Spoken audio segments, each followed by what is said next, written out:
Disclaimer. You're about to listen/watch a podcast hosted by a group of friends who tend to use vulgar language and profanity, and also enjoy pounding adult beverages. Viewer discretion is advised. Lastly, we may be making some bold statements. All views and statements made in this podcast do not reflect the views of any sponsors, guests, followers, or any supporters of this podcast. So be cool and don't get offended. Thank you for watching, and we hope you enjoy.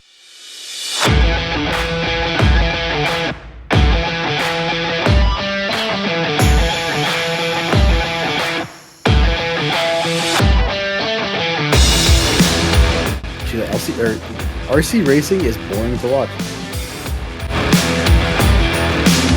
So I wanted to start out asking a whole bunch of questions that are non-RC related.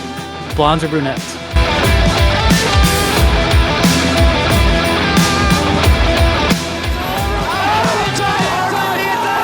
Take the win! Aiden in the two spot! A last turn! Oh, that's Davey. Oh, goodbye. 3 and a 2 and a 1. Welcome. Episode 43. I spilled that all over me. Episode 43, and this is a unique episode because right as we went to record, Uncle Mike has lost power. So, this is not where I want it. Excuse me one sec while I fondle. All the fondling. There's... it is fucked. Okay. We'll make that work. Alright. So, turn me down again. Yeah, it is an unusual episode because originally went to do the recording. Uncle Mike lost power in the current storm we have blowing through here of southwestern Pennsylvania. So, And upstate New York as well. is it hitting now or is it just making its way? Yeah. I mean, like a few minutes ago when I was in the showers, lightning I could see and thunder and Oh, good. all that, and it's pretty dark. I look out the window. Good. Alrighty then. So yeah, no threesomes today, just a twosome. Sunday night quickie. Sunday night quickie. Where do we begin? First, let's just bullshit and catch up a little bit. Taylor, you went to Dudley Hill yesterday for some testing and tuning. Tell me. I have been racing every weekend. What? It was the weekend. Where'd you go the week? Oh, you went to Trains. I forgot you went to Trains. I did. You want to start with that? You want to tell me about that? When's the last time I seen you? Was that Dudley. at Dudley? Yeah. Together? Yes. And then, how many weekends ago was that? Jeez. 3. 2. Okay. 3. So, and then the weekend after that, I raced Trains, and then the weekend, which is yesterday, I went to Dudley to test and practice. Right. Yeah. I mean, which one do you want to start with, Alex? Oh, what do you want to hear about the most? do chronological and let's hear about Trains. Yeah. So Trains, they had their Jeff Setzer Memorial Race. That was on a Saturday night. I went down there Friday after work, and they were kind of just wrapping things up at the track. They had a unique no water situation only at that point in time, but they were currently in the process of remedying as I was just setting my tent up. So the track was a little dry at the time. Was it like a mechanical failure, essentially, like equipment failure or something? No, somebody just shut the water off to as they were trying to fill up the pumps or something. Oh. Not the pumps, but the The containers. tanks. Yeah, like the city shut the water off or something. Or... Not the city. I think somebody else. Oh, there. interesting. Yeah. Oh, it was literally just like a dumb little thing. They just didn't have water at the point in time. Yeah. So it was super dry. Yeah. That happens. And then they ended up being able to put some water on it late that night while I was there. Hung out for a while. Had a pretty unique layout. I guess it's the same layout that they've been racing on. At least the outside of it for a little while. Yeah. But they changed the inside up quite a bit. And Oh gosh, was it a lot of fun. At first, getting used to it, some of the lanes seem like they're 1 foot wide, and a bunch of the lanes on the inside, they're not parallel with the driver's stand, so you'll run into the pipe and it looks narrow. So it's kind of tricky. There's a decent amount of bumps and stuff. Surface did groove up pretty good, but then once you kind of figured out the layout, gosh, it was a blast. And I cannot wait actually to go to their July 4th race. And the tires that I'm actually gluing up right now, or mounting, some of these are anticipation for what I think will be necessary for their July 4th race. So Yeah. I was just talking about the tires that I'm gluing up should be for their July 4th race. Alex, as you stepped away for a minute. Yeah, my AC unit in here was running, and I was worried about it giving weird noise for the mic, so I wanted to cancel that. Yeah, no problem.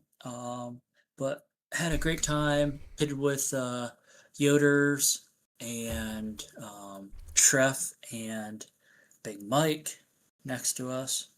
I'm trying to think who else. Got to see the Manchanda, so always good to see them. Burns made a appearance out there, which was Nice. good. Where do we want to go? Sorry. No, you're good. The surface was awesome. The track was great. Racing was a ton of fun. Unfortunately, towards the very end, and we kind of all knew it was coming, a storm came, Mm-hmm. and Yeah, 'cause so that we was the couldn't big quite- storm that rocked us over here. Yeah, it rocked a lot of people, and Oh, yeah. my work even called me and was like, "Hey, do you want to come into work?" I was like, "No, I am way too far away right now to make it." Mm-hmm. So, How far of a trip is trains from where you're at now? for some hours, Oh, wow. yeah, everything's a decent amount. Yeah. So, Now that storm, I meant to text you because when it ripped through, what was that, Saturday? Yeah. It ripped through, knocked out power here, and I didn't have power for like almost 3 days, and some people didn't have power like Oh, for really? most of last week. Yeah. wow, That's pretty There crazy. was like 3 tornadoes, I guess, and one of them touched down like 20 minutes from me. There in Jacobs Creek, they named it. It was just an F1, but Yeah. still. I didn't have any storm damage or anything, but like some of the roads right near me, like trees or limbs or whatnot. But So the bar had power, so I went to the bar. I knew it was coming, and it was towards the end of the day, and it was one of those like, hey, I got this time. I'm going to start packing up ahead of time Mm-hmm. because it's one of those things. I love going RC racing. Can't wait to do it. But when the day is over, you almost can't wait to get out Yeah. of there, and you can't get out can't there pack fast fast enough enough. for whatever reason. I don't know. It's because I think packing up is like the worst thing. Oh yeah. So then when it's ready time to go pack up, I'm just like ready to pack up and ready to go. So I packed up ahead of time. And I already put my tent. The only things I had out were my chair and my extension cord. And I was, when it hit and it was on the way, I was pitting Ben Decker at the time, and Ben's dad called him and said, "Big storm's coming." And I'm like, "Yeah, you can kind of see it." And, pointing to the sky, the big black thing Yeah. coming towards us. And I was like, "Oh, well, it is what it is. We'll just, maybe it goes around us, maybe not. We'll just race till whatever." And Ben's race goes on. We were probably, gosh, I think I pitted him once. So we were probably You were 7 minutes in, into it. yeah. Yeah. And then it just started kind of raining. Like the drops were pretty big, but it was like spread out and timed where we could kind of keep going. Then all of a sudden the wind started picking up, and then there was just like dust everywhere. And Ben's like, "I'm done. Like I can't see. I'm Yeah. pulling in." And then by that time they were calling it anyways. Mm-hmm. So, and then the people that did not tie their tents down and stuff like that, they got blown all over the place. I sent Toby a couple videos and stuff like that of people's tents that got collapsed because he was texting me at the time. He's like, "Hey, how's that storm?" As I'm like in the middle of it. Yeah. I just went to my truck and I was like, "Oh, I kind of really want to pull my truck out of the way because all these idiots that didn't stake their tents down and tie them down, I don't want them blown in my truck." Unfortunately, like Brian Bush had an incident where somebody's tent went right into his new car. I did see that online. Yeah. And I was gonna pull my truck across the parking lot. Brian Cruz parked me in. It's okay, Brian. It is what it is. So I'm just like sitting in my truck, like watching all the chaos around me. And Shane Yoder was parked next to me, and he's just trying to slam everything into his Jetta as quick as possible. He just threw everything in with so much, what I want to say, like panic. He didn't leave room for Gavin. So Gavin's just sitting on his lap in the driver's seat because there's no room for him anywhere else. And they're both soaking wet. Oh gosh, it was so miserable for them. And then Shane and I are just calling each other back and forth. So, and all wasn't lost. It was honestly a fantastic day. I was so happy to be there racing with everyone else. And then the track was so much fun. We got a good day's worth of racing. And then Shane and I went to the Texas Roadhouse to where I could see Gavin's favorite meal, which is chicken tenders. The free bread from Texas, the rolls. That's it. Yeah. So if any of you guys want to try and persuade Gavin not to enter one of your mains, probably a basket of those Texas Roadhouse rolls. Cinnamon butter. Yep. That's all you could need. probably get him That's out all of there. you need. That's and then hilarious. you could get your bump spot and you'd be one more person up ahead. But yeah, it was a great time overall. And then, gosh, I didn't make it home till pretty late because we hung out at Texas Roadhouse for a while. And then I ended up getting really tired. I stopped, took a 20-minute nap somewhere. And I remember drinking 2 energy drinks and a large iced coffee from a Wawa on the way home. Down 500 grams of caffeine real quick. Oh, yeah, definitely. And, dude, I still crashed out when I got home. It was probably like 2 a.m. So. Wow. But yeah, awesome time. I don't even know what else I really want to say. My stuff was pretty dialed. Did great. And then want to keep the momentum going forward. So we did a practice day and test session at Dudley yesterday, which was awesome. That looked like a good time. It really was. Wasn't a advertised thing. Not putting too much pressure on Mike or anything like that. He didn't want to advertise it to take anything away from any of the other tracks. I was texting him a little bit. Stand up. Mm-hmm.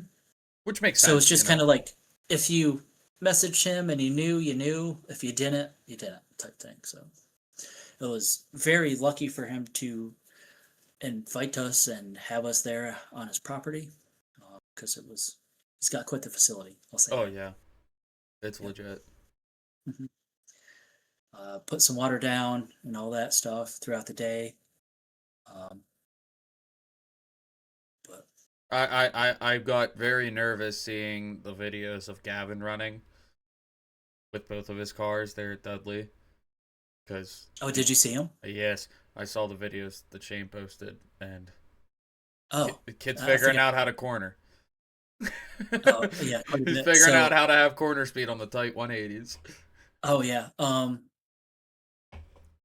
We had some back and forth and stuff a little bit, and it was really good racing with Gavin. There was another group out there. What Gavin and I, or I should say, Shane and I were doing was we're waiting until the track was dusty and also running on used tires. And a couple times I went out on the wrong tire for a reason. Like I'm just trying to burn off tires. Like, gosh, you can see like you're just trying to get wheel time. Are smoked. Yeah. And I continued to use them. These were already throwaways of Toby's when he was done with them like Mm-hmm. last year or something like that, and I still use Oh, them. I can get a couple minutes out of these. Yep. And I went out on some like used Dirt Web 2s too at some point, which was a horrible tire at the I time. bet. For Um, there, yeah. yeah. But I was focusing mostly just on wheel time, and between us purposely going out when it was dustier and not right after where they would water when some of the other guys were racing to try and get the as fast as they could for like a lap time. We were just there to try and improve our skill level in a way, and Mm-hmm.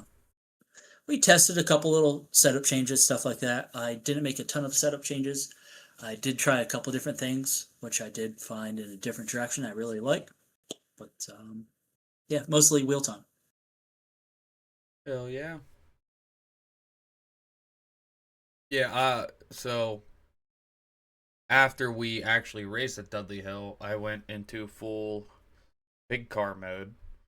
Hmm. I'm like, I'm finally gonna take the drag car engine out of the MG and put that engine in the El Camino. So I was like working on that throughout the week, and then so that weekend of the storm, so this would have been last weekend as we film. Um, what? So Saturday it was like 2 or 3 o'clock. At this point, like the engine's in, everything is in other than the cooling systems. I got a new aluminum radiator with the electric fans and everything. You got to say it how you say it. Aluminium. Aluminium. But it was funny because Dad had one laying around off of a trade deal he had. And I was like, oh, I'll just use that. But it was made for a square body Chevy, so it was a little big. I'm like, okay, I'll just buy a drop in, no big deal. So get on eBay, like $350, bought a drop in radiator, all the bells and whistles. Go to drop it in, it doesn't fit. So then I had to, you know, make room and modify my core support. And when I say modify my core support, I mean cut out my core support and build a new one. And so we have an electric hoist in Dad's garage. And I mean, the radiator doesn't weigh anything, but I had it hanging from the hoist as I'm like, trying to figure out where to set it to make it really easy to fabricate this core support. And right when I was done welding and grinding and bolting the new custom core support in, and I was just about to drop the radiator in, was when we lost power. So there's my Oh, radiator jeez. 10 feet above me hanging. So no lights, no nothing. I'm like, well, this sucks. So then I just like sat there and watched the storm. Then I came home and grabbed a shower and just went straight to the bar for dinner. But but yeah, I was fighting that all week because I still a 350, but bigger cam, better heads, and I had an MSD box, keeping with the When you HEI. say better heads, I want to go back. What heads are different? Like, what makes them better?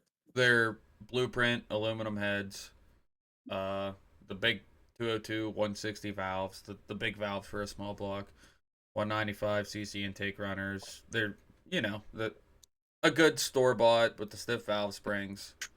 You know, Okay.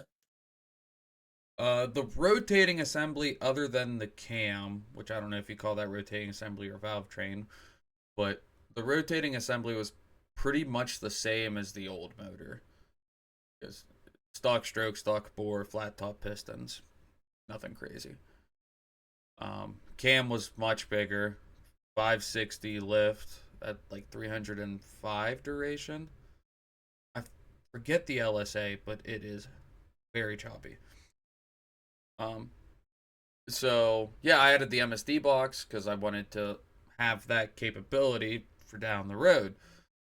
Wired it in, made my own harness, took out the um heater core and all that bullshit, race car, don't need it.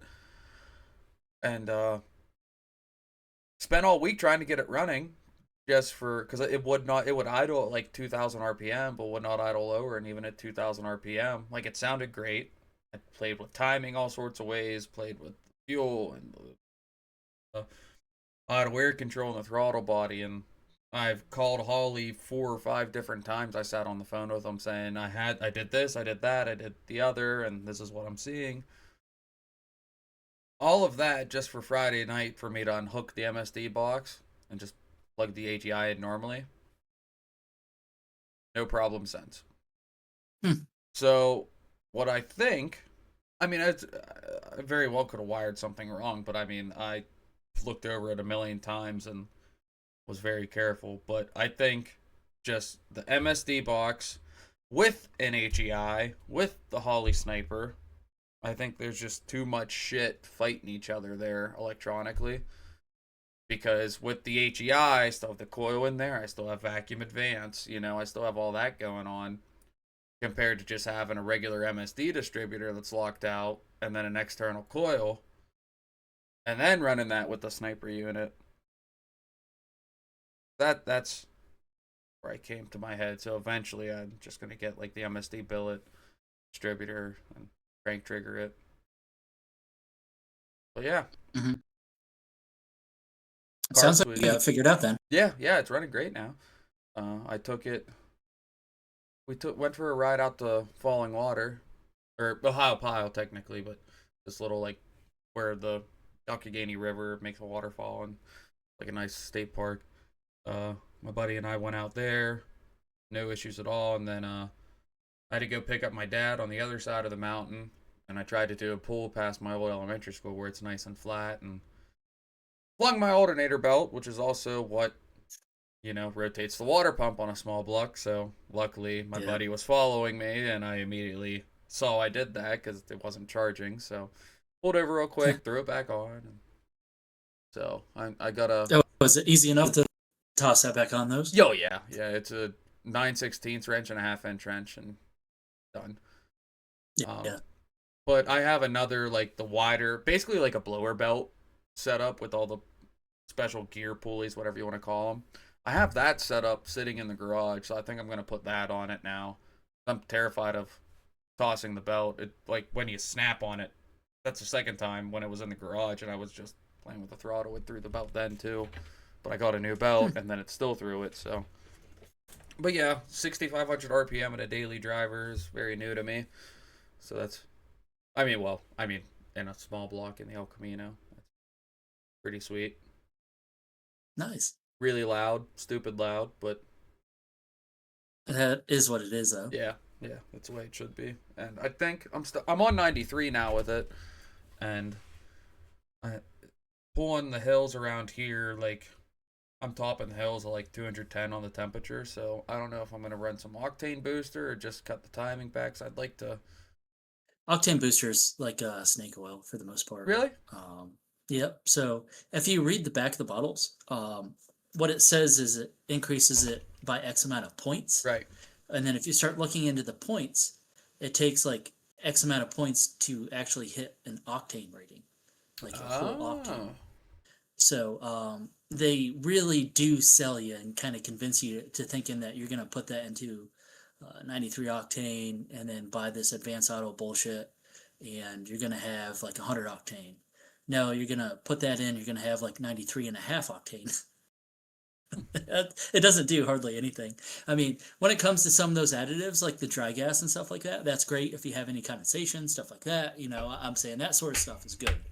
But as far as octane boosters performance and stuff like that, no, just get straight race gas. That's the only way you're really going to increase the octane, or if you're going to get higher octane once you start going to alcohol type base fuels like ethanols and methanols and all that. Well, I'm not going to buy race gas. That's expensive, as we talked about before.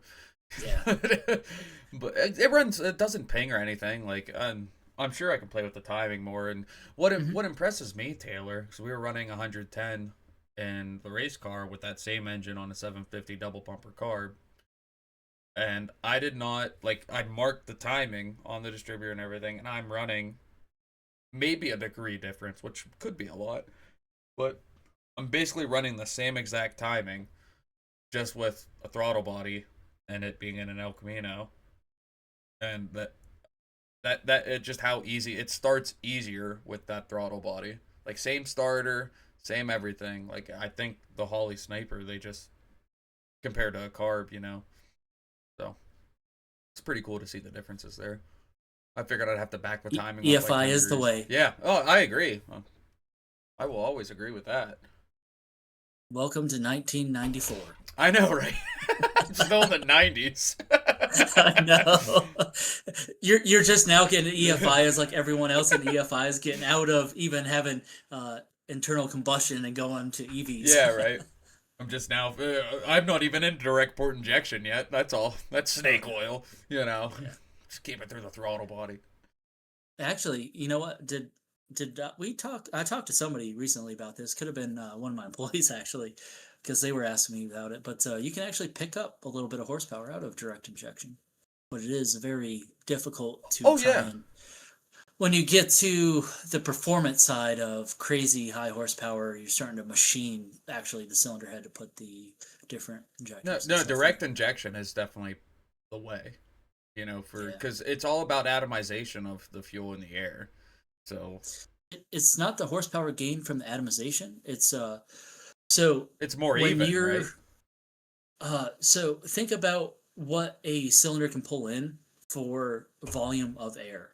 And then now with that port from a port injection, it's also loaded full of fuel and fuel droplets that are atomized in the air.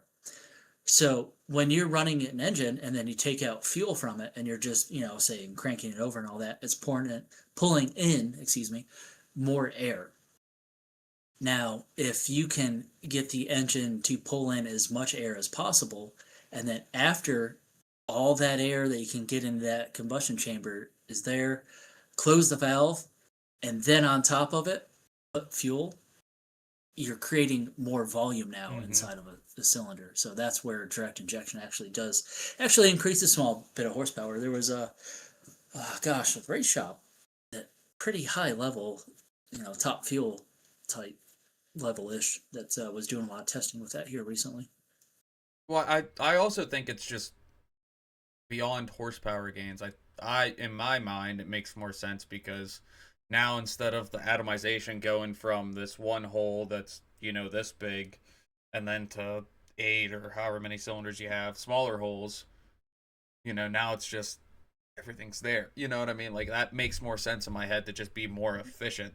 So everything's going to hit more like the other, because I mean, in a V8, especially small block Chevy, like with our 2 exhaust ports in the center of each side, they're right there. Like when I was temping my headers, my corners were at, 400 degrees and my centers are at like 600, which that's just how it is because those exhaust ports are right next to each other. So, there's... Same thing with the inline 6s and Supras and all that stuff. The hottest ones, the center one closest to the firewall. Oh, yeah. Yeah. And so that's...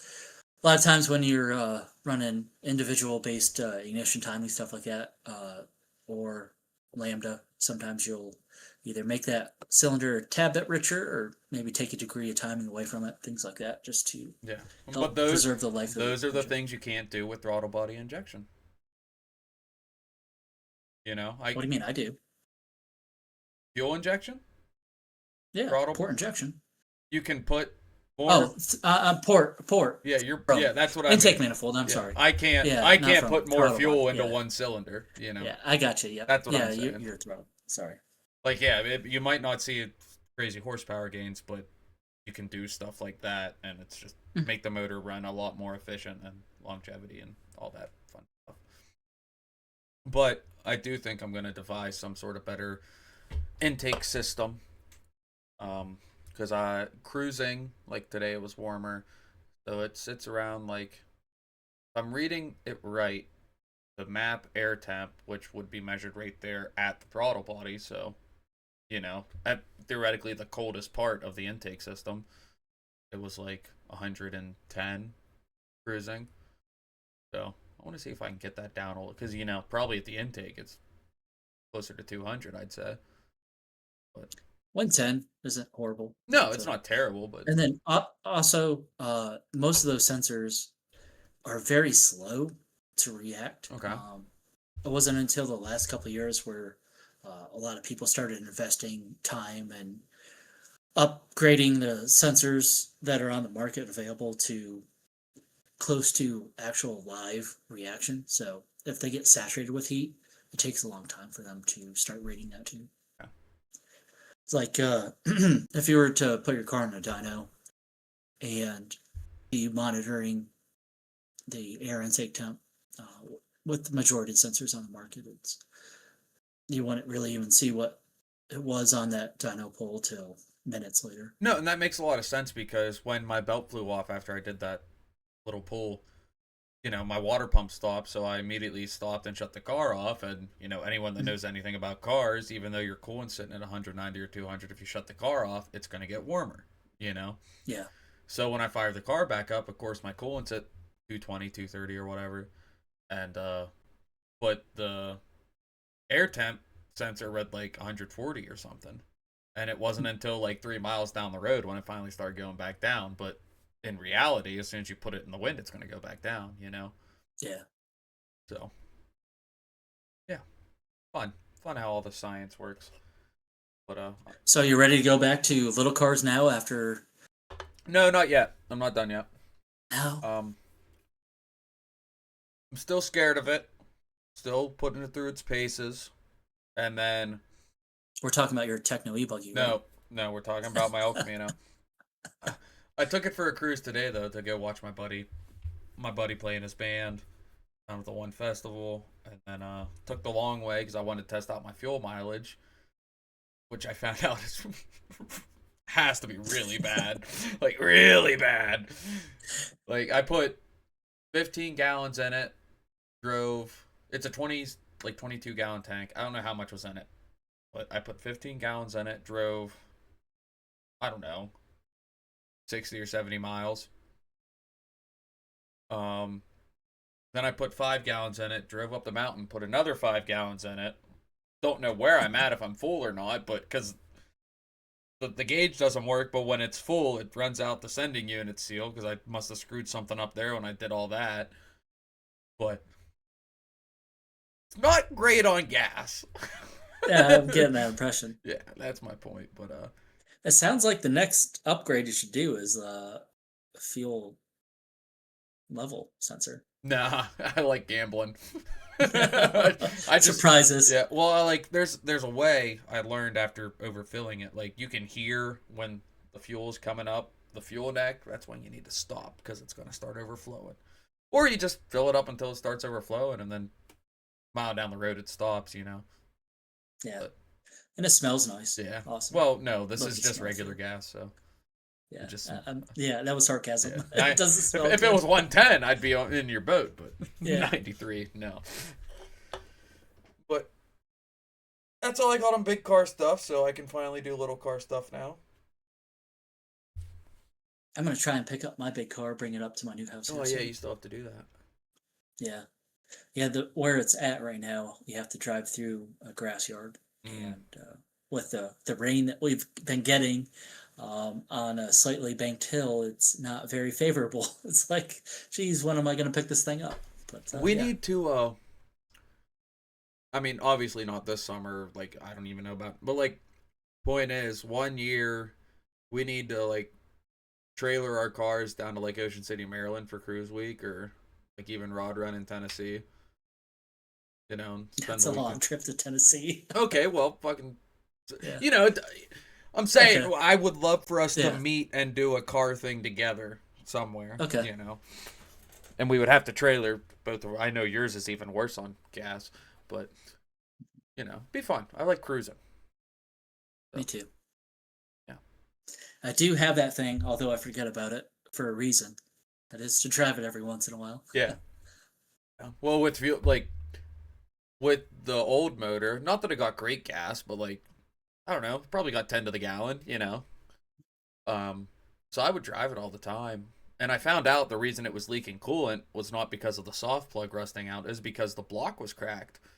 So glad we caught that. Yeah. But I really want to drive it to work tomorrow, but I know I'm gonna have to spend another $50 to do it. So I will not be. The direct opposite of your Volkswagen, as far as fuel economy goes. $40 in the Volkswagen lasts me all week. Dude, my truck is amazing. I love that thing. What are you averaging? 25, 30?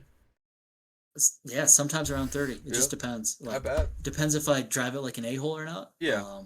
Even me commuting to work on a 17.5 mile route, up and down the hills, passing somebody once in a while, I'm still getting like 28. Yeah, and that's what I tell everyone when they go to It's a buy that. truck. Like it's the EcoBoost is just such a good engine. Like whenever people go to buy one and they're like, "I'm getting the Coyote," like yeah, it sounds good and it's a V8 and that's cool, but you can get way more towing capacity, horsepower, fun, and fuel mileage out of just getting the V6.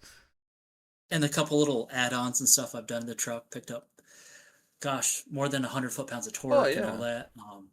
And i- if I was gonna buy a Coyote, like I'm way farther ahead than one of those, unless I twin turboed it. But then I would just go. I have no restrictions sometimes once Yeah. I start going down that rabbit hole. Yeah. So I knew I had to stay away. Or well, Ford dropped now. Ford sells the GT500 supercharger, I think now.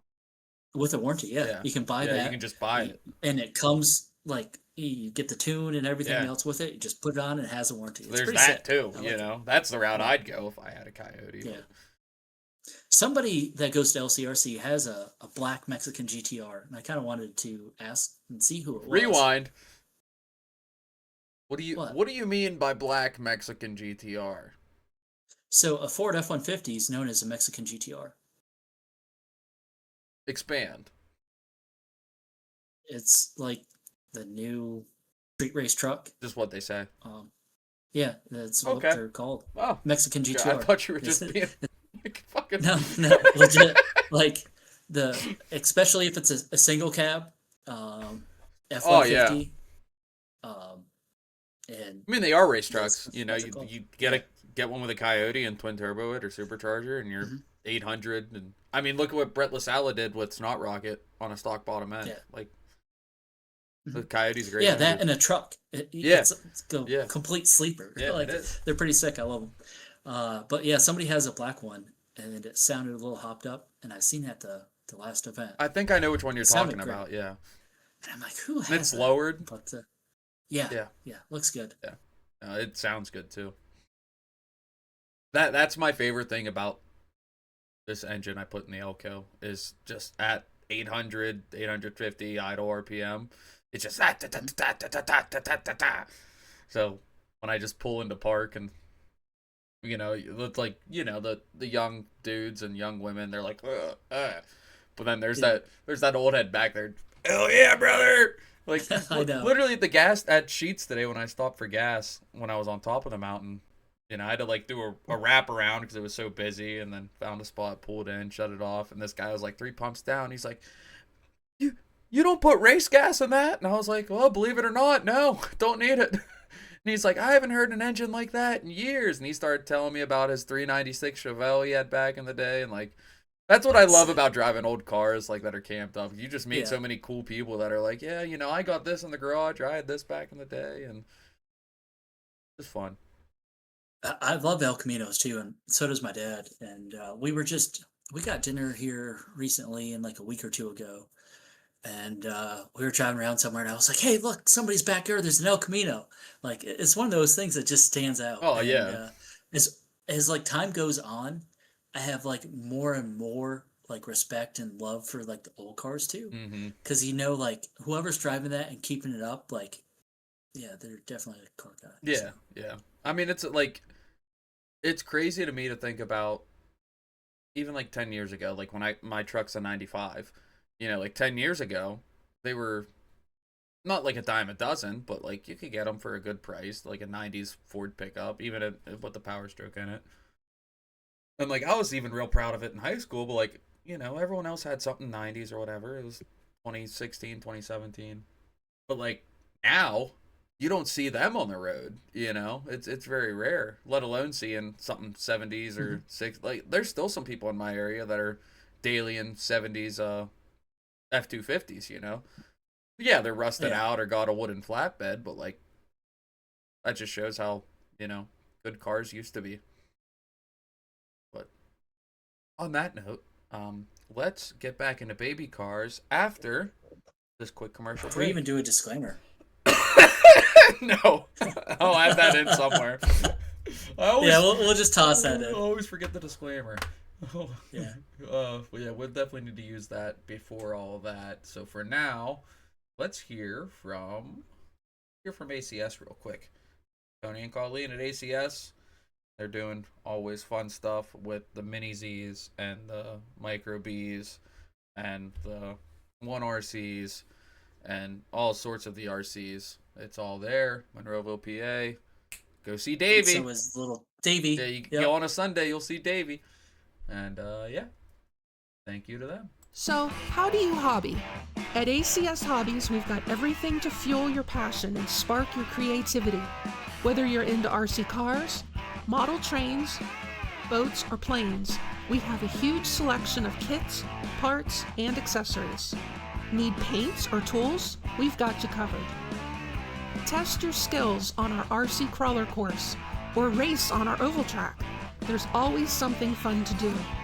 Plus, discover an awesome range of games for all ages. ACS Hobbies is your ultimate destination for hobby enthusiasts. Visit us today and start building your next adventure. We're back. And we're back. We're back. All right, let's get back into toy cars. Yes. Before we get into talking about the Party Rock race we're going to here in a few days, I was thinking and I wrote down this topic. And I feel like that's a very good thing to talk about because I think for both of us, especially over the past year, our RC life, our roles in the RC hobby in the local community, I feel like has, dramatically increased since like a year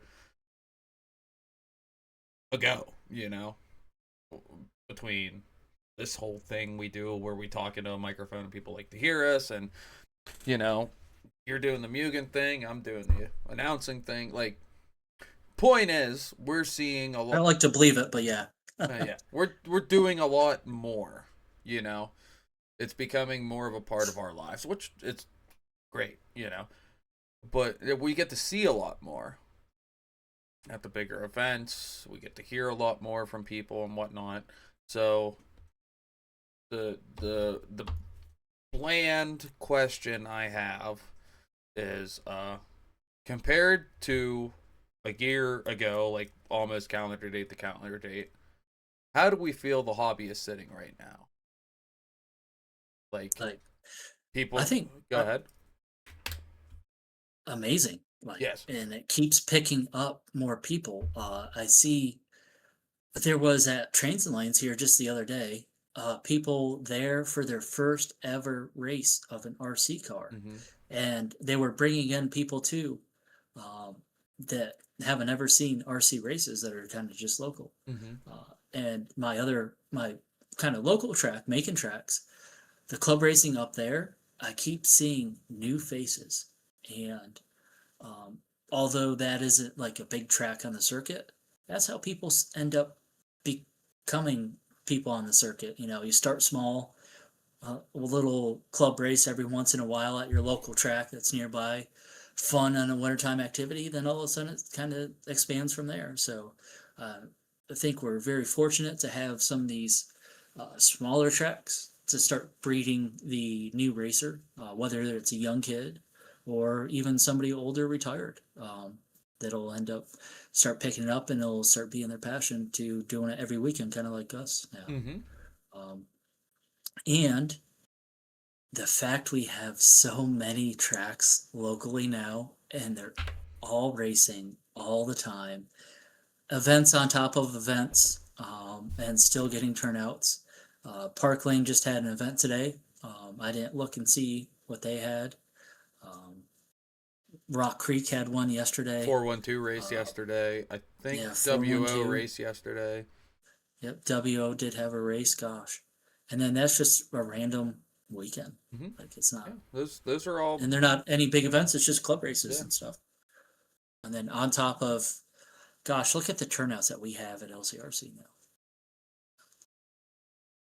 So Yeah, crazy. and What do you think? no, I agree. I agree with everything you just said. But something that kind of grinds my gears a little bit is when excuse me. Is that a sneeze or a cough? That was a cough. Okay. Something that really grinds my gears is like when people talk about the cost or travel distance. Like, I get it, it is expensive, and we're not getting any cheaper, but Relative. I always say relative. relative. Because it's cheaper than other hobbies. Well, that's the point I'm getting at is right now we're both drag racing enthusiasts. Let's name our local drag strips. Okay, so I have Keystone Raceway. That's 45 minutes to an hour from me. And then I travel to MIR. That's where I go. The next closest to me is South Mountain. They're outside of Carlisle. That's 3 hours. Or Freebird Dragway. That's 3 hours down in West Virginia. And then there's the one in Maryland. What's Maryland Motorsports Park? There's Cecil and Maryland International Raceway. Yeah, Maryland International is like the next closest for me. ACCO's closed down in Jersey. E-Town's been closed down. My point is, You skipped over Maple Grove. Maple Grove, yeah, there's Maple Grove. But the point being is, if I wanted to go take my car and go drag racing, and Keystone is shut down for they're having an off weekend or whatever, they're having some other event. Now I have to drive 3 hours. Okay. If those tracks are shut down for whatever reason, or like it's just raining there, now I got to travel 4 or 5 hours. But if I wanted to RC race, within an hour, I have 2 options. If I put it to 2 hours, I have like 5 options. If I go to 3 hours, then I have like 18,000 options, So my point is, we are so fortunate for how many tracks we have, and we have so many options to go racing. And, there is some low entry counts here and there, and that, that always sucks, but it's just a matter of bringing more people to race. Like, we love the big events. We love the race time events. We love the Nats and the Worlds and the LCRC. But we can compare it to, like, motocross or circle track, like, the P&Bs and the Silver States and those races are here. Those are the hierarchy. And then it's like LCRC is like barely below that hierarchy. So that's your NASCAR, your Lucas Oil Sprints, like actually racing in them. But then we still have to go club racing somehow, some way. If that's your thing. If you don't want to go to the big events, then go club race. Don't complain about the big events. Don't complain that you can't get time off of work for 3 or 4 days or you can't afford it. Like, okay, that does suck. Find out a way to do it, or just keep racing locally. Like, it's not a big deal, dude. Like, I wish you could make the big events too, but, I get it. I've been there. So, my point is, I digress. We can compare it to motocross too with track locations and stuff. We are like the most happening hobby right now with the least amount of people involved. I don't know how it works out like that, but it's the truth. So, which is good, It's all a good thing. What do you think on all that? You summed it up. There's a lot of rambling, but yeah, I'm trying to think how I could interject myself in there. I totally agree exactly to your point of suck it up if you can't make it to a 3-4 day weekend event. Okay, that's fine. Yeah. Don't complain to us because we're still going to have it, and we're still going to have a crazy, massive, big turnout. Yeah, and we're going to have a if you're not blast. there or And not. like, yeah, I wish you could Yeah. make it. Sorry, you can't. I get that you can't. Yeah. Like, And you know what? There's other places you can go. yeah, that's Yeah. what You there's. still have options. Yeah. So But yeah, I get annoyed with people complaining about big events. And like I get annoyed when people complain like, "Oh, I hate when the big event happens." Like, and I've heard about this like around Motorama time, especially. Like, yeah, well, it's Motorama time, so no one's gonna come race locally or whatever. And like, well, that might be true, but those dudes are at your track for the other 6 months out of the winter. So like, yeah, I get it's a hit, and like I'm this is coming from a non-track owner too, so keep that in mind. So I'm ignorant in this statement, but you know, let them go live. They're taking a vacation day from your track to go do another track. This is a conversation me and Mike McGee had yesterday too about layout changes and things like that. And I'll circle back to what your point is. For and Shane Yoder was involved in this conversation. We were saying, we really don't care about layout changes quite as much anymore because every weekend or so we're racing at a different track, Right. and that's a different layout to us and totally different feel, different surface, everything else. So when I go back to a track and it's the same layout, it's still a different layout. To me, kinda, I in prefer a it. way. Like if you So, could yeah. like have a like if you could build a track in March or April and then it stay consistent and the surface stay nice all through the year, Mhm. I'd love that because then I know exactly what I'm getting into each time I go. You know what I mean? Yep. Especially if I go there a few times, then like I know what to expect. I know how to hit that one turn with that one jump, and it's just I'm good. Like having something new each time, that's fun, but Yeah.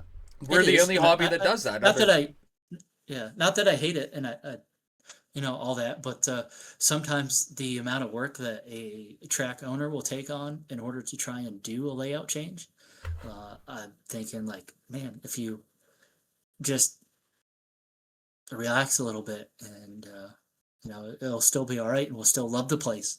yeah, like again, let's compare it to other racing sports besides like Supercross or Stadium Mhm. Cross, whatever the technical term is. But um, I think it's kind of like a U.S. only thing too, where we get these new layout changes all it the time. is. Because look at European stuff in the same It sport absolutely and is. hobby. It's But like road racing, it's they throw the road down. It's the same thing. Drag racing's obviously a straight line, so that doesn't count. Big motocross tracks, that's always the same. Pump track, BMX, like we are once again falling in the boat of the only ones that go through all this work. Are you still there, Taylor? yeah. Your screen is I'm frozen. sorry. Mike? Oh no. Mike? Mike? Hello? Kinda. Can you hear me? Yeah, Hello? there you are. Am I back? You are back. You never left Okay. audibly. You just left visually. All right. I still don't have power, but I'm sitting here in the dark. So, On your phone? yeah. Are you in the dark because you are also Batman? Or because your pants are off? Or both? Actually, a little bit of both. Yes. Mike, I'll fill you in on this topic. Yes, sir. Um, Okay. the question is, well, the prelude is, we've all been doing things and stuff, la da da da da. We've been doing a lot more in the hobby over the past year between podcast racing, traveling, etc. So, from what we have seen and experienced over the past year, and then based off of our time in the hobby prior, in the past year, how do you feel the hobby is? Like, how do you feel the hobby is now compared to last year?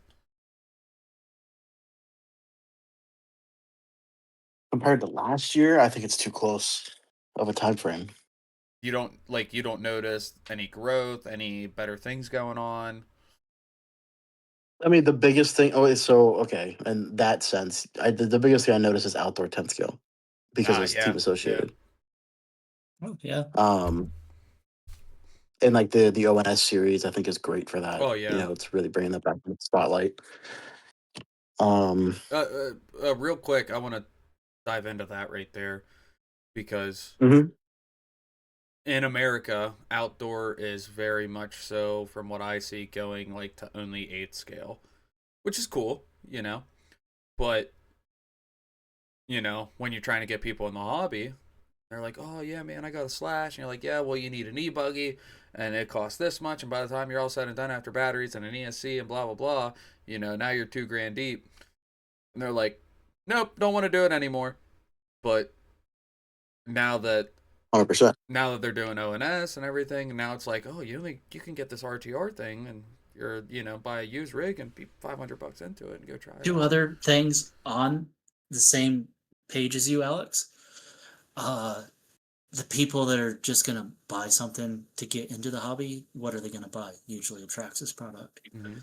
Also, what are they going to buy? Something that probably looks like a real vehicle. It's probably going to be a short course truck, isn't it? Mhm. You know? So, yeah. Yeah.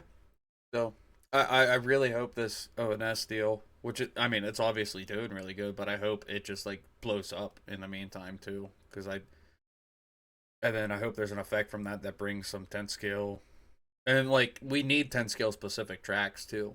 It's hard to have a layout that is fun with 10 scale and fun with 8 scale. Because a 2-wheel buggy on the same track as a e-truck is terrible. Yeah. Usually, I feel like a lot of WO's layouts are the best at that. The size of the track, where you could have like a nitro buggy or an e-truck, but still run a 10 scale. On it. Right, and that was the focus of that. That is the focus of that track, but still, you miss opportunity with both classes of Like trying. a pit stop style track, I hate with e-buggy. And then also, I may have said it already online. I can't stand where Big Dogs runs e-buggy indoors Yeah. because there's nowhere for their marshals to go when some of them are driving way too hot and heavy, and you have a 20-pound 8 scale flying at you. And that's like my whole point is big dogs and pit stop focus a little, they're 60-70% more friendly to 10 scale, which is great. Yeah. That's awesome. But then you're leaving a lot to be desired with the 8 scale. And then once you start focusing more 8 scale, then you leave a lot to be desired with the 10 scale. And even when you're 50-50, then it's like, yeah, like this track's fun with my e-buggy, but like, there's not the jumps aren't really big, and like, and then when you're there with your 10 scale, like, yeah, this is cool, but I can't make any jump. I have to roll everything, And point Unless being, you're Gavin. unless you're Gavin. He always gets the exception. Yeah. Well, point being, like, Doing laps on us with his 2-wheel drive 10 scale. asshole. I know. What else, Mike? Damn, Gary. Who? I mean, off the top of my head, putting me on the spot like that, I don't. From year to year, I don't notice too big of a change. Okay, Sure. No, And honestly, like the ONS thing, only really clicked because I watched Ryan Harris's video of the adrenaline race. I did too. I love his videos. Man, I did not watch that one yet. It's pretty good. Yeah. Well, speaking on Ryan Harris and the people like him, I have some subcategories to this conversation. What is something like we need to keep doing to keep trending in the good directions we're going in? And obviously, I'm gonna say I think the social media, vlogging, live streaming races, I think all of that, just like literally every race is getting bigger and bigger. There's more people at home watching whatever race, whether it's their local track and they couldn't make it, or whether it's one of the larger races. So, Do we really have like numbers on that though? Is that, broadcasting. do we have numbers? do we have numbers on the fact that there are more people watching? No, we don't Races. have actual data, but it seems like more tracks are making it a point to have a camera, like not even like a 46 RC follow camera, but just like a camera at the track, or make sure they are posting live data. And to me, it seems like more people are like looking, and I don't know, maybe it's just what I see in our group of people, but Because like I don't know, like looking years back to now, like watching the races is so much more accessible because of them streaming to YouTube, Facebook, Right. and whatever else. right, To where honestly, like years ago, I thought more people watched because it was on Live RC pretty much only. right, Like if you didn't have the bonus lap membership, like you didn't watch races. But like when you would go into those chats, they were always active. There was always a bunch of people watching. Well, the chats Now, the chats are still active from what I see. It's Yeah. more so on YouTube compared to live time, but because Yeah. the video, from what I've noticed, also the video quality is always better on YouTube compared to live time for the same exact race. Which that's probably just a software thing between the two. Obviously, YouTube's a billion-dollar corporation, and Lifetime is not. I'm not talking shit, just speaking facts. But Yeah, I guess it's kind of one of those things to where since everyone is broadcasting everywhere on every single platform all at the same time, your viewership is now spread out across 8 different places yeah, instead of making people come to one hub. yeah, So I guess that's why it kind of seems different in my times, but yeah. What hub are they coming makes to? sense. They're coming to the orange and black one. The V hub. All right, so let's get real now. Oh no. I want to challenge you two. I want you guys to pick something that's going on right now in the hobby that is a trend or something, a fad, whatever you want to call it. That is A fad that we hate. that's not good for the hobby. That is not supporting growth of RC racing.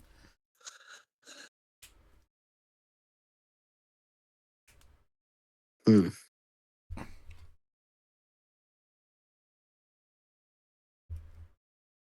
Talk about yours that you got while I think I about was mine. hoping you guys. Because I don't want so much dead air as you stumped me for a little I was bit. hoping you guys had one.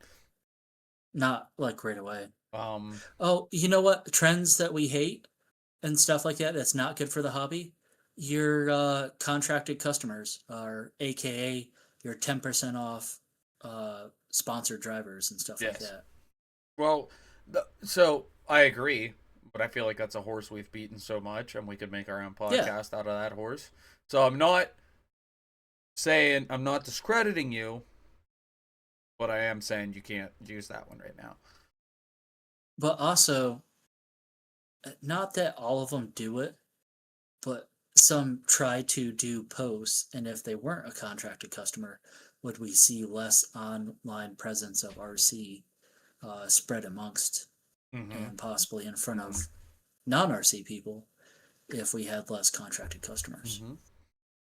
Although I think majority of them do a piss poor job at being sponsored, and should do better with online posts and stuff like that, but that's what it is.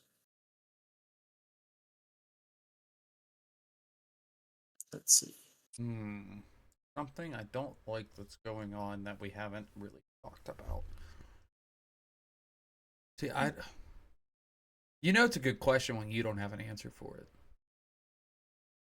it. It's one of those too that as soon as we hang up from this podcast call, We'll think of 30 it's of gonna them. be like, yeah, exactly. Like, Yeah. I'll be laying in bed tonight looking at Like the ceiling.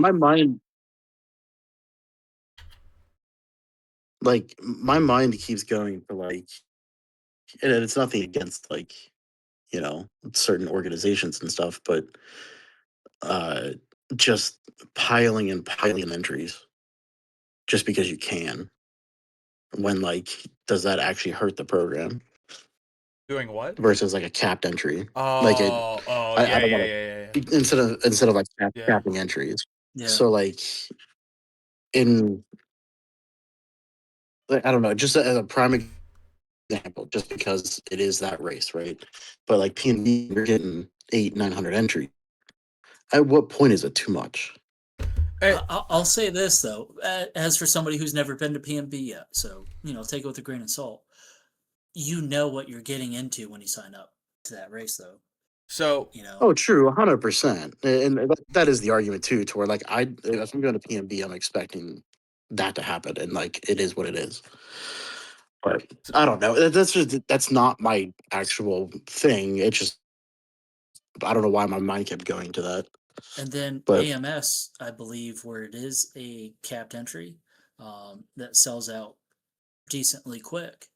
Because I was with Trev the other weekend, him and Big Mike were talking about it, and hey, when's the entry open up for that? Because they want to get in there, because I believe that one is capped, and you get like a ton of runtime at those ones. well, it's So I think P and B should stay uncapped because I think it adds to the whole psycho part of that event. Yeah. But speaking with Yeah. capped entries, Motorama, it adds like a certain coveted level. Like not only does it's like, oh, I won Motorama or I got in the A main at Motorama. Now it's like, did you get in? Are you racing at Motorama? Like, did you get a ticket? Because it sells out so fast. And so I think we should definitely have some And more. I to have. where Go ahead, Mike. and on uncapped events, there needs to be a little bit of separation to where the general public is going to be part of the capped event. But say there's 30 pro guys that want to go, they're not going to go towards the 300 that are Oh allowed yeah, in. I don't. Like you have to allow those 30, Yeah. 30 pros to show up. I think It's going to make You for know, more eyes because on that event too. he- Anyways. well, not only that, but like so, like say it is a capped event and the first 300 people in and the pros are included in that, so they have to sign up with the same 300. Say only one of them makes it in, and say they DNF'd Motorama, or yeah, say that pro DNF'd at Motorama, and now somebody else wins, but there could have been 28 other pros there fighting for that win. So like, did you like you? I don't know the competition at that point. You know what I mean? I don't know. Like Yeah. it's the competition could have been way higher if you would have just not included a pro number with the general entry count number. no. I'm You going to know, say a few other things about capped events. Like You- I want to talk you- about the race promoters themselves, where I want them to be able to thrive and make a ton of money, because I want everyone in RC to do well. Right. Really. And if Yeah. they're making a profit, I don't care how much it is. Like, good for you. It could be You $3 know, it million. is what it is. Yeah. Yeah, That's yeah, what and it I'm still is. going to show up to Awesome. your race. I don't care if you're making millions of dollars off this. It's Yeah. fine, whatever. I'm thankful that there is an event for me to go play with my toy cars at. Right. But So- and that I believe makes other race promoters want to throw on events and stuff like that. So there's more events, and RC is going to grow with more events. So I think that's a good thing.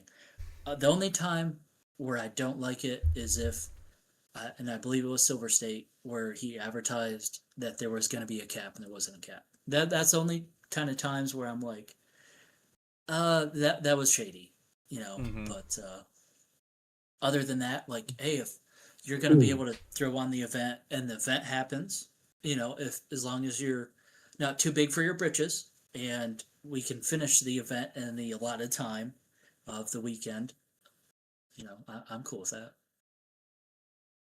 That's another thing too, is actually are you actually delivering a product that's worth the cost of entry Yes. and the cost of going to these events every weekend? That is something that Kevin told me last year.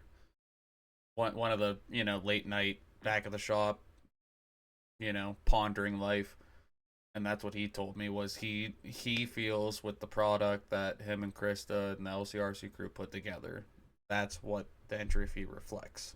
You know what I mean?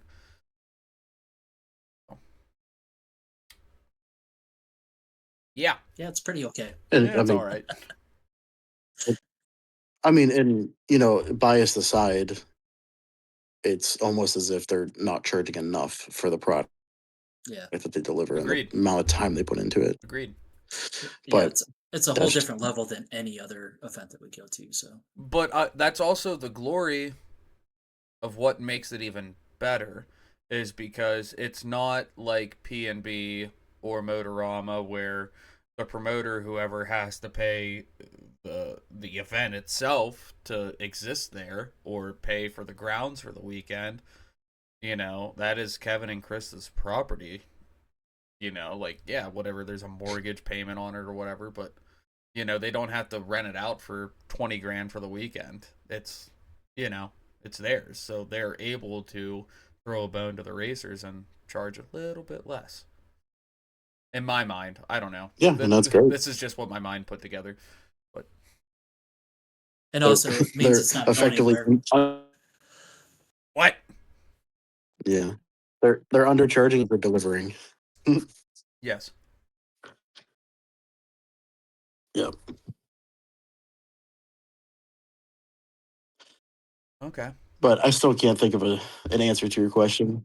Well, no, that's a good one. That led us down a good rabbit hole.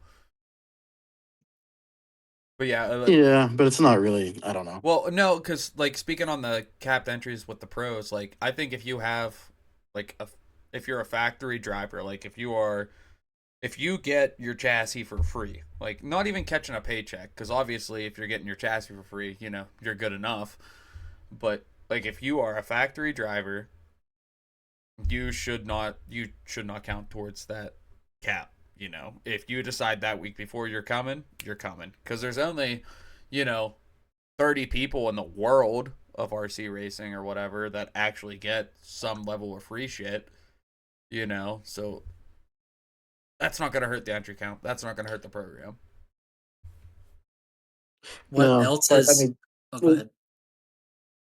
this is looking back at the question though. Like in my eyes, is it hurting the hobby? No. So that doesn't really answer your question. So I'm still trying to think of something that Well, actually meets that criteria. well, the point of questions is to But engage in conversation, and what we did was we sparked conversation right there. So we didn't answer What it. else needs to I hate stay you. in 2026 and is not doing any favors for the hobby is the A main race, who your sponsors are with the whole paragraph written out. Disagreed. You know what I'm talking about? Like needs to stay or needs to go? Needs to go. Nope. Dude, Disagreed. I can't stand it. Disagreed. The At LCRC thing proper that you do races is fine. Yeah, at the proper races.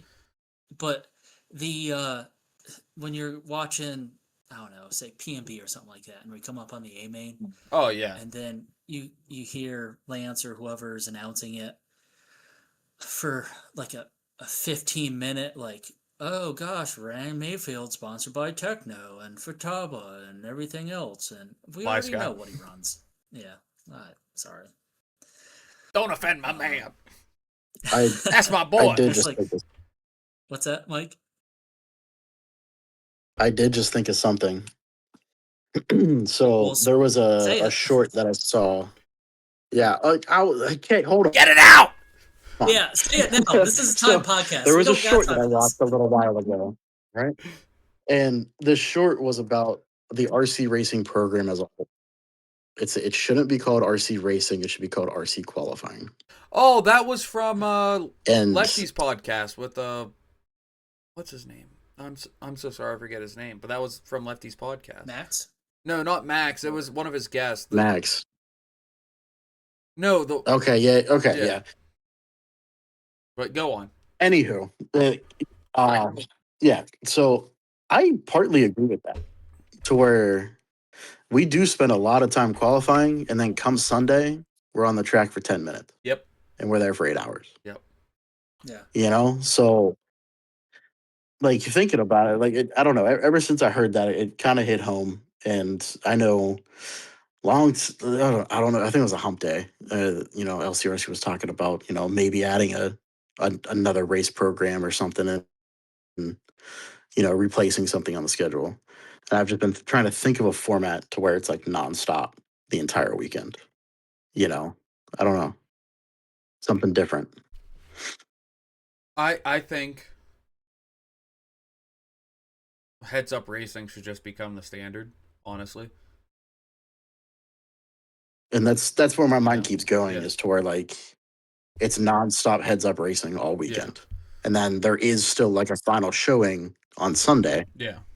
But instead of running against the clock all weekend, you're actually racing your fellow racer the entire weekend. And my favorite thing from Lefty's podcast with that guest that I can't think the name of when they talked about this was the guest was talking about the bigger events like the P&Bs and whatnot, on how the pro class should have their final at like 5 p.m. on Saturday. So everyone at home can watch it, or people that are nearby can come. You know what I mean? Like make the pros more of a showcase event. Even no matter who's all there, like that expert pro, the Lutz, the Mayfield, the Fens, the Drakes, the Heckards. But what about the people trying to bump into that main? Or are you just going to say no bumping into the expert A? Well, And that's the part that needs figured out is there has to be, like, here's the race program from Friday through Sunday, but the expert nitro buggy class has their own thing. You know what I mean? Like there's some figuring out to be done there, but the end goal would be. I mean, what Roar doesn't do bumps, do they? So I mean, you could just do no bumps out of the expert beat. That's stupid. And just finish where you finish. No, we got to do bumps. Not doing bumps is the dumbest thing to me. I do agree, but I do like your idea of the Saturday ahead expert. I can give you 18 different ways from Sunday on how to do it right now, but none of them are going to be good. But like, there's ways to do it. But the point is to make it more of a showcase for spectators, whether in person or virtually. So, Alex, I do really like that idea, but it would, in my opinion, be like an invite class. Yeah. So you can only be in it if you're invited to Yeah, like, again, go back to, and, we all talk about how we hate having so many classes, but honestly, there should be a factory class where it's only the paid, like the actual paid or the actual free shit drivers for this one purpose. The time and where, Taylor, like I do agree, but I was gonna say the time where I don't like that is where you have like the Greg Harmers versus the Aiden Horns and stuff like that. Well, there can be an asterisk next to it, like, all right, Greg, all right, Colton Fernari, all right, like Ben Deckers, Manchanda's right there, like, there's always going to be this handful of people that can wheel right there in the A main with all the top, paid Speaking dudes. of that, last year, Aiden wheeling back and forth with Ryan Lutz and E-Truck one time. That was pretty good. But sorry, reminiscing good times. There's an asterisk there, but that would keep the me's and the you's, Taylors, and the half of Uncle Mike on a bad day from standing next to, in between Fend and Lutz. Like, yeah, we signed up for expert. We're going to do it, but, like, we're not going to wheel with them. Yeah. But, so, yeah. So, here's a thing, too. So, instead of it being invite, like, say everyone, like, they enter expert like normal. Everyone enters expert, whatever. Whatever that A main of expert would have been through qualifying, that is that A main or that pro heat, and that's it. Like, if you don't make it, you don't make it. The B main now becomes just the A main of expert. So you know what I mean? That's in where a way, I was or going the with B main of now. You could only do that with 12 so, like, points. And my point, and that's fine. I mean, 12 points are perfectly fine. Yeah. But because if you start like, oh well, I would have, if you take top 15, 16th might be only a half a second back, and oh well, I was only half a second. That dude has every right to be a little pissed off. But if it's qual points, it's like timing is still involved, but there's better maths in play. So. And then because there's no bump from the B to the A, you already took the top 13, 15 drivers. So, like, technically you already pulled your bump spots. They just didn't have to fight for it. But they're directly into the A main. That's the A main. That's the class that runs Saturday night. And then everybody else runs Sunday. If you did this properly, you could use that single top A main that runs Saturday night to a national points series. And not have to go through only ones that made the A main. You're just talking about the ones that made the show. Mm-hmm. So then we have this whole Which is the same difference. Well, yeah, but I'm saying it makes more sense. It's the same difference. It makes more sense. It's like the picture in the office. Like, tell me what's different about these photos. Same thing. But they're identical. They're the same thing. Yeah, but Taylor, like, not having that separate class or whatever, it takes care of your harmers, takes care of your mechanics, and let your local fast guys really shine when possible. There's or when able. There's ways to do it, and I think if we started trending in that direction, I think it would be extremely good. Because, as I've said before, my life goal is to get RC on TV, like on ESPN. We need, you don't have your premier ESPN events happening at 4 or 5 o'clock on a Sunday afternoon. They're Friday or Saturday night. So. And because it's Saturday, you could even have them run till 10 or 11. Yeah. It is what it is. But Well, I mean, F1 runs under the lights. Well, but that's the glory of segregating. All right, this is the show. Okay, you're running at between 7 and 7:10. The tone goes off for you guys no matter what. So you will be placed here. So everyone at home, no matter what time zone they're in, nationally in the U.S. or whatever, they can watch at a reasonable hour. Like, sorry, dudes running intermediate. Your intermediate A sort is up at 10. Sorry, but I mean, that's not a bad way to do it either. No. You just wherever it falls in the program at 7 o'clock, they're on the tone. yeah, So like, even if it's not at the end of the round or whatever, it's just at 7 o'clock they have to be on track. Yeah. Okay.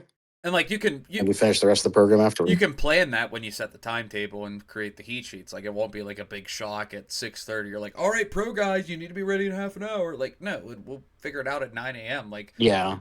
All right, pro guys, you're actually race 30. Yeah, and you'll be able to start within 10 minutes of that. So yeah. And even if it's unless weather. Well, even if it's 10 minutes earlier or 10 minutes later, like if they know that morning when they're running, what's the big deal?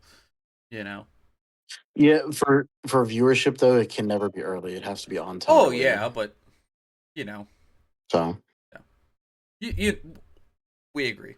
We're saying the same thing. We are same, but different. Okay. Great movie. Yeah. Good talk. Let's channel into a commercial, and then we'll come back and talk about the upcoming Party Rock race at LCRC. Okay. So there's a race coming up? There is a race coming up, and we will get into it shortly. But first, shout out Dennis Brew and the Nitro Caddy team with the Bump Master and all the other cool stuff. Get on his website, check out all his cool, fun stuff. Here's this clip.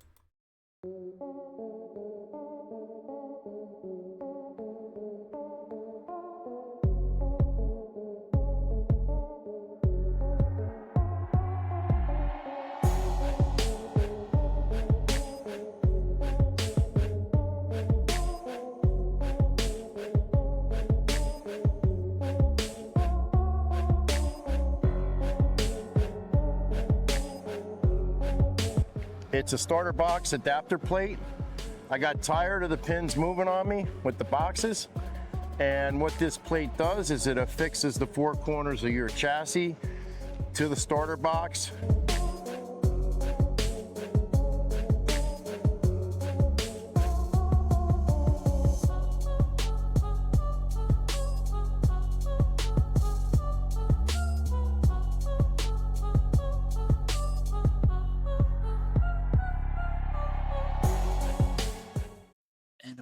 We're back.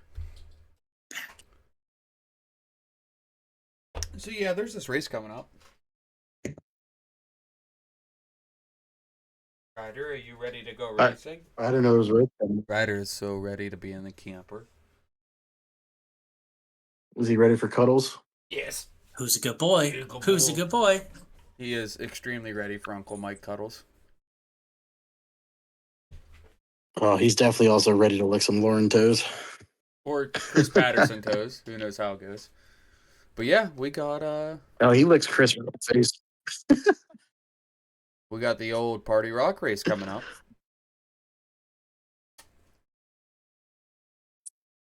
Oh, so layout. As fabled, they have so much new dirt to handle. And Taylor, you had boots on the ground. I got a sneak peek via an unnamed source that sent me a couple pictures. They posted it on the Hump Day Happy Hour. I've been busy, man. It's all right. Good for all But parties. the photo that they showed doesn't demonstrate it good enough because it's like too much of like an aerial view. You know? Yeah, from the sneak peeks I got before they dropped it, like you could tell, like especially if you've been going there, you can tell how much of a crazy how awesome it is. Before I was there, Kevin was sending me photos, and I literally said to him, "The goal is still to keep the RC cars in the arena, right?" With the question mark, because like it's quite large. I can't wait. I can't wait to send my truggy over something I shouldn't. Yeah, Route 35. Yeah, well, if that's what happens, that is what happens.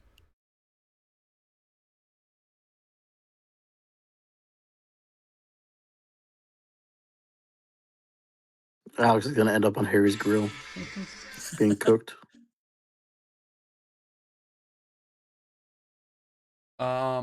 Are you guys doing any big changes for this weekend? Only a Yeah. couple small things that I found out that I liked from testing yesterday, but Go on. nothing too big. Like what? Hub heights and axle sweeps, stuff like that. Small little changes that just made things feel good. But until you get on the layout and stuff like that, I don't know exactly what the car needs. But it's I think some of that stuff that I tested, I think should translate to a lot of other tracks. Mike, what about you? E-buggy is gonna be the same as it was last race, but there's things on the mind to try when I get there. Them spring, son. Outside of outside of the springs, but I ran the springs once at Rock Creek, Oh, true. so I kind of know what to expect out of them. But no, my e-truck is front to back completely different. Right. It was really good before. I made note of where it was, and every single piece was changed. There's nothing the same on it. I had just So we're gonna finished see. a few hours ago rebuilding my whole e-buggy, so Yeah. what's all different on your e-truck, Mike?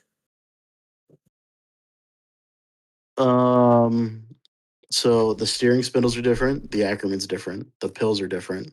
The shock oils are different. So are the pistons. Wheelbase is different. Camber link positions are different in the rear. Shock positions are different in the rear and the front. Oh, The only thing that stayed the same really is my diff setup. huh. Are you still on? What are you on with your diffs Yeah. in your truck? 15, 15, 7. Okay, because I'm 15, 20, 10. And I like it. Yeah. Oh, real quick. So remember how I got this Okay. and everything? Yep. Did that? Ran really good in truck at Dudley Hill. I took my body off the truck for the first time this evening to go blow it off. The pinion was laying there next to the shaft. Not on the motor. I've had that happen once. Yeah. That's funny. I podiumed and the pinion came off at some point in transit. Wow, you got lucky. Yeah. I looked at it, I took the That's body funny. off, and I was like, huh. Anyways.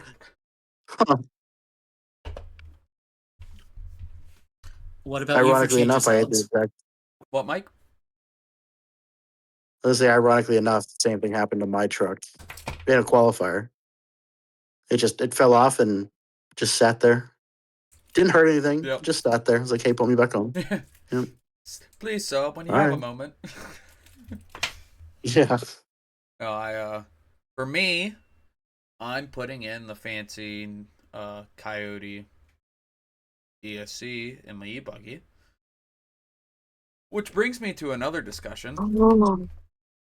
So I'm gonna just dive into it now because that's the only real change I plan on making. But we went into privately about more compact soldering iron setups, and EcoPower has that sweet, just simple plug-in deal that works good. And then I bought an Amazon special that would not work.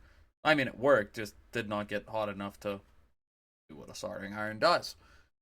So I got on the ice cream truck at work, which is the Snap-on truck.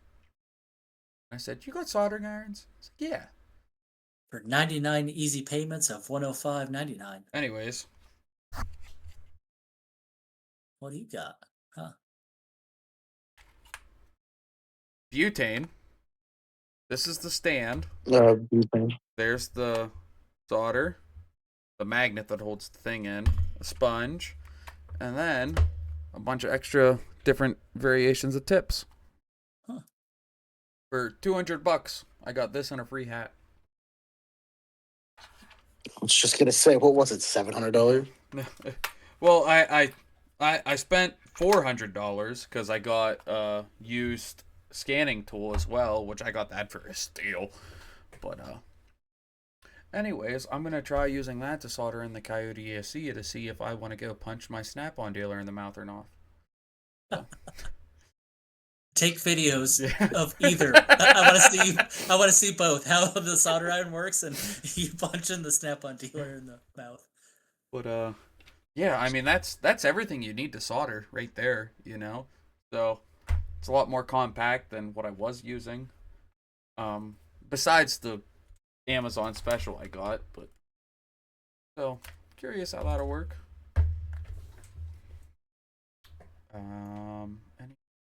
I guess I'm putting the actual Techno parts on for the wide pivot. So gonna do that. I ordered the same gears you have, Mike, for your ring and pinion. I'm putting those on. Assuming I need to check tracking, make sure all that'll be here. Yeah, 1343. Yeah. And I will probably leave LCRC with a new motor for my e-buggy as well. How come? Up in KV. Oh, yeah. The 2250. Huh? Do you want to do the 2250? Well, what's Coyote's one? The 2200. Yeah, I think all of them are, I thought, 2200. I think when you go 2250, it's a Truggy motor. I thought for. Yeah, it very well could be. I don't know. Yeah. Well, there's I think the 2050 as well. Yeah. I don't know. I want to go up in KV, and I need to remind Chris if he still has that used one that he has to bring his and do some thinking and some pondering throughout the weekend. You should do it, or you'll never be satisfied until you try it. What'd you say? You're always gonna be something. You should just do it because you're just gonna Oh always think no, about I'm it, gonna like, do oh, it. It's just a matter of if I'm gonna buy Chris's or if I'm gonna see what don't you LCRC has just- in stock. Buy it Thursday when you get there and solder in with your fancy solder iron. And yeah, that way you got it to test with and practice with. Even comes with a condom. Oh, nice. Yeah. Protection. No butane. safety first. Oh, I got a free bottle of Snap-on butane. Is that kind of like X-ray butane, like luxury version? You put it in At the your same time? ass. Oh, all right. just that's We what. did roll the disclaimer, right? By the time they hear this, they would have heard the disclaimer. Yeah. Hopefully. But I'm saying you should just buy it when you get there, and that way you can practice with it. And if you hate it, then you can have time still to solder it in. Which is a good idea. And if Colin's there, talk to him about how to properly set the ESC up for that big of a motor. Yeah. Colin just sent me a message here the other day. He was happy to listen to our podcast and wanted to touch in, see how Heck things yeah. are going. Colin, hope to see you at the track soon, buddy. Yeah, me too. But yeah, I learned at work they will let me work 6 hours and call that a full day, but only get paid for 6 hours. So, point being, I could be at LCRC 2 hours earlier than my normal Thursday evening arrival. That's cool. So that is, as long as the weather's good, that's going to be my goal. I think the weather's looking pretty good for this weekend, so I don't know. It is. Find out. Not as hot as last time, but Yeah. weather. Hey, I kind of want to plant the seed that a bunch of us are going to be doing the doubleheader of July 4th weekend at Trains and Lanes. So if you guys wanted to share a Airbnb, hotel, or anything like that, let me know. Okay. Yeah, because I was actually just thinking about what I'm gonna do for July 4th weekend, because like I haven't heard of any like my family or anything doing a cookout, and I'm like, well, I could have a cookout, but it's a I'll lot of cook work. you out. Yeah, that's what I mean. We'll just go in an Airbnb Yeah. and make a hot dog, call it a day. By make a hot dog, I Yep. mean, but yeah, because I mean that's probably the only time I'll Grab get it. to Trains this summer, you know. So Dude, I love it because they're two separate events. Like you have a Saturday event race, and then Sundays get in for free club race on its yeah, own. Dude. and I could probably get out there. Math. I could probably get there about 7 or 8 o'clock on Friday night. So That's about the same time yeah, I did on this other last trip. Got out there, gosh, between 6 and 7, I thought maybe sometime around there, and So, I just set Alex, 10 ahead of time. And like Alex, you might be off that Friday, by the way, why? because when holidays like that fall on a weekend, if your job's awesome, they give you the day before off. Remember that thing? Like I'll be off that Friday. That thing you said about your job being awesome. Yeah. I gotta make Jay Cleveland money, dude. Like, so. oh yeah, I'll I probably be do working. have. Well, the not, day I mean, off. not all companies do it, but I'm for sure working. Dude, I work fucking Christmas Eve no. and New Year's Eve.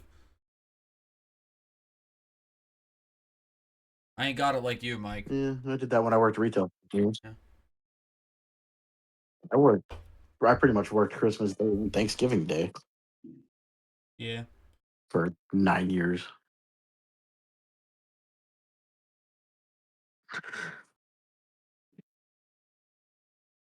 Well, I need dinner. Retail sucks.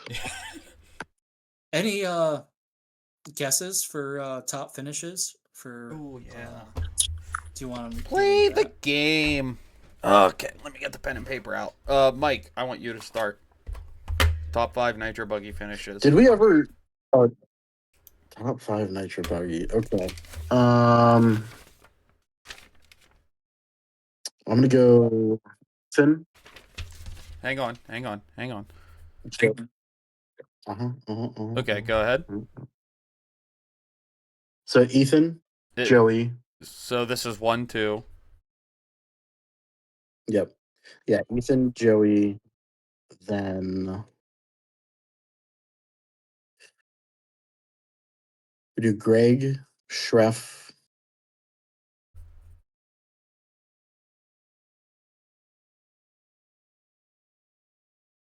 and Aiden.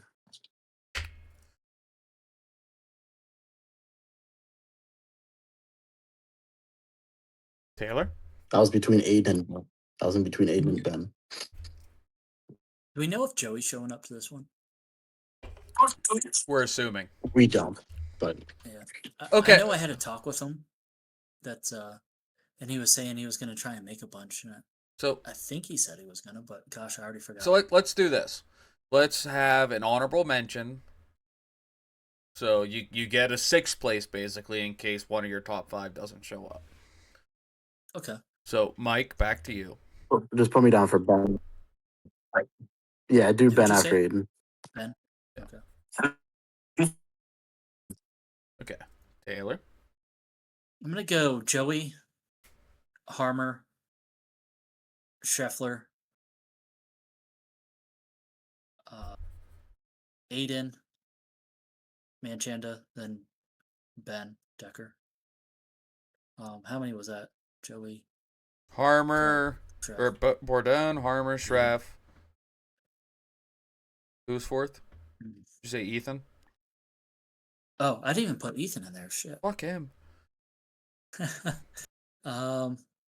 So, I'm gonna have you scribble. So I'm gonna go Joey, Harmer, Ethan. Hang on. Ethan. Hang on. Yeah. Hang on.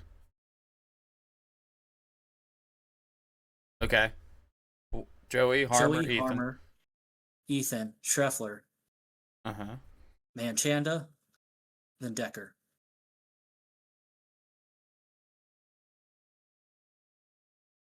Is anyone using previous data to guess these, or are we just going off the top of our head?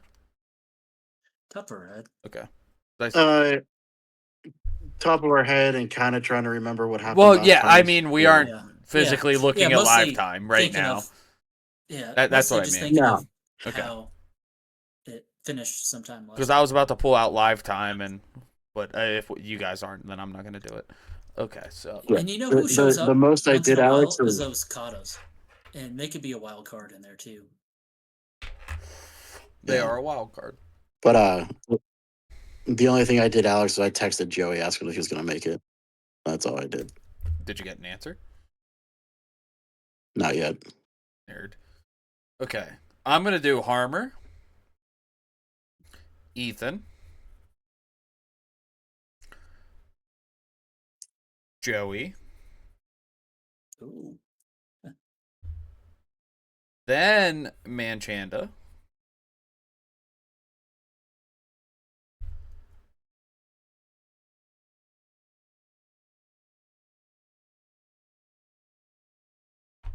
then Burns. Okay. Okay. So Harmer, Ethan, Joey, Aiden, Burns. Is a little bit against the script, but Burns and Manchanda have been burning it up lately. And not that Trev hasn't. Not that. Oh, my my 5 or 6. my honorable mention is going to be Ben Decker, of course. And I expect my prediction beyond this top 6. My prediction is for the 4th, 5th, and 6th to have the potential to swap any sort of way, but still remain 4th, 5th, and 6th.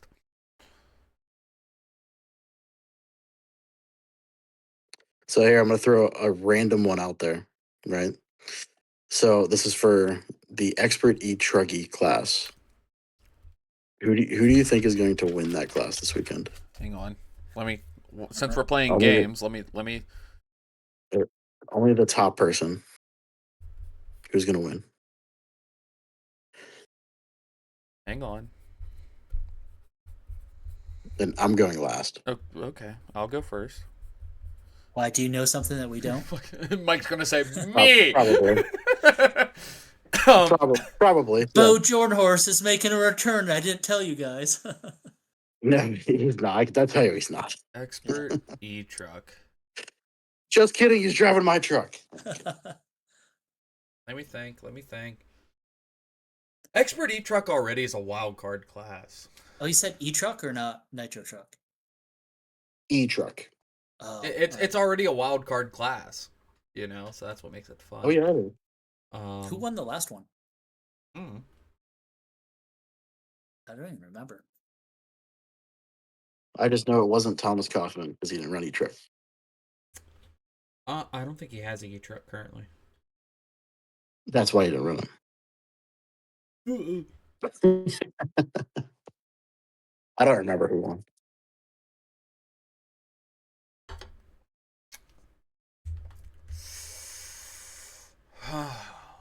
Honestly,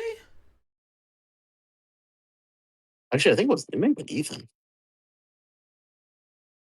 I'm gonna put Aiden up at the 1. Okay. I'm gonna put Manchanda up at the 1. Because Manchanda, like, not that he's slow with anything, but he is a bad dude in E-Truck. Like, Yeah. he is a wheel. ripper in E-Truck. And yeah, I contemplating who runs it, who may run it, who may not. Gonna be Aiden up on top. Okay, Taylor. I'm just gonna go against the grain. It's gonna happen eventually. Yoder.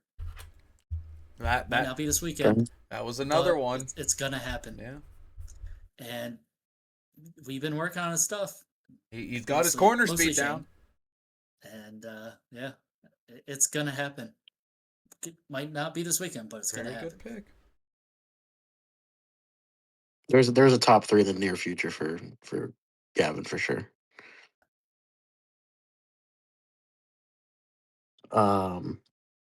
My pick is Gary V. You knew something we didn't. Yeah. Oh man, you were holding out, man. If you had your camera on, I know if I would have said something, you would have smirked. So, 100%. so even with this newfound knowledge, I still support my choice. I still support my choice. But, So, did Gary V sorry. run E-Truck at Rock Creek? So I should have No. just said Gavin. Does Gary V Gavin. have any E-Truck wheel time at a race event in the past however many years since he last ran it? Not that I know of. I'm sticking with my Other than choice. driving mine. Aiden will. Yeah, other than driving mine. Aiden will win. Oh man, Gary can wheel too. Gary? He's rent riding it. Well, he was. I don't know if he actually is. The last I heard, he was rent riding. If his rent a ride is from Aiden, I'm gonna be so pissed. It's not. It's supposed to be Williard's truck. Oh, okay, that makes sense. So. Well, if it's Williard's truck, it's definitely gonna be slow. Well, Gary V will wholesale it just like he had to do with the e-buggy and completely change everything. And Yeah. Okay. I should just give him my truck because he was going just as fast as everybody else with my truck. I can't do that. He's got a sponsor now. I know. Oh well. Good fun. Good fun. So we got two sets of predictions. Did you write those down? I did. Uh, I did. I'm gonna give another Gavin my e-truck so we can just run it to spoil the possible results, perhaps. Is it Gibbler? I assume it's Gibbler. Yeah. Because all the other Gavins now have an Yeah. e-truck. So to fulfill the prophecy, Gibbler needs an e-truck. All Gavins in a top 5 because we do Yoder, Gibbler, Vucina, Nipple, and what other Gavin has a e-truck? I don't think there's another Gavin.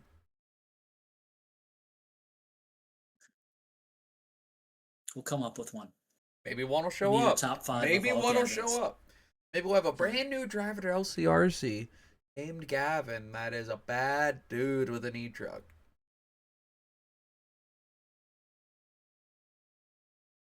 or we just put a Gavin name tag on somebody. Yeah, I mean, we can do whatever we want. I mean, come on. Either Bob Walker Jr. or Thomas Kaufman. Just my name is Gavin. Yep. Well, That's all I got. I think it's a good time How about to wrap it up. Bedtime. About that time. We'll shoot the disclaimer now. Yeah. So can't wait to see everyone at the track. Me too. I did not think about telling Davey to get me more stickers today. I should have. So I have to I do not have any more. yeah, neither do I. I'm gonna have to make sure we have stickers. So I know I've been seeing on Facebook some people are requesting some more. So yeah, I'm gonna try to make sure we have stickers. Don't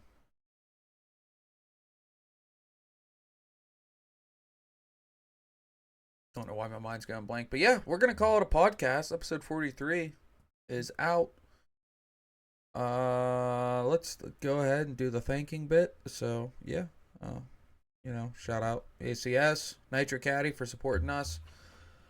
The listeners, the followers, the viewers, the subscribers, the likers, the sharers, the commenters. Make sure you do all of the sorts on all the platforms: Spotify, YouTube, Facebook. Personally, I want to shout out Techno for all they do for me. Mike Lopes, thank you very much. I do want to shout out Bob Walker Jr., who has now, his new name for me is BFWJ, not BWJ, BFWJ for Bob fucking Walker Jr., because he is the man. So he just picked up a sponsorship from Techno. So once again, shout out him and shout out to Lopes for helping him out. That's all I have. Y'all go. Seems like a long time coming. Congratulations, Yeah. Bob, on that.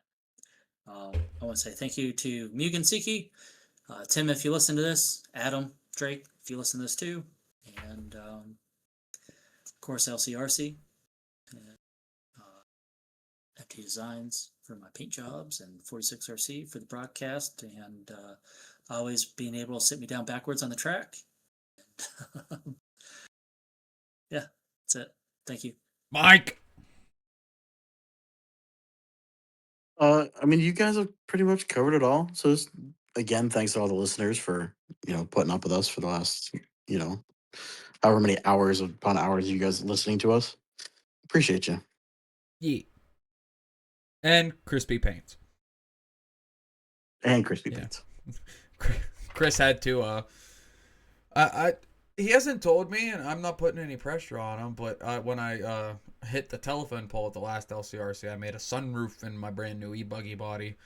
So he has another one of my bodies to paint. So yeah. Yeah, but Convertible. he's very good at what he does, and always hooks me up without me telling him what to do. So You were just trying to provide airflow to the motor. yeah, I did exactly that. There was lots of airflow everywhere. All right.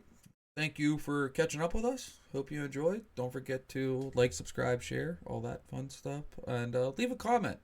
That's one thing I want to try to get our followers to do more is comment on the video about the things we get into. We really dove into the weeds on some stuff. So after you listen or while you're listening, throw a comment up, Share your opinion. Yeah, tell us how you feel. We'd love to hear it, and We wouldn't love, but maybe. I'll love it. But yeah, give us another way to think. Be the reason we have a topic.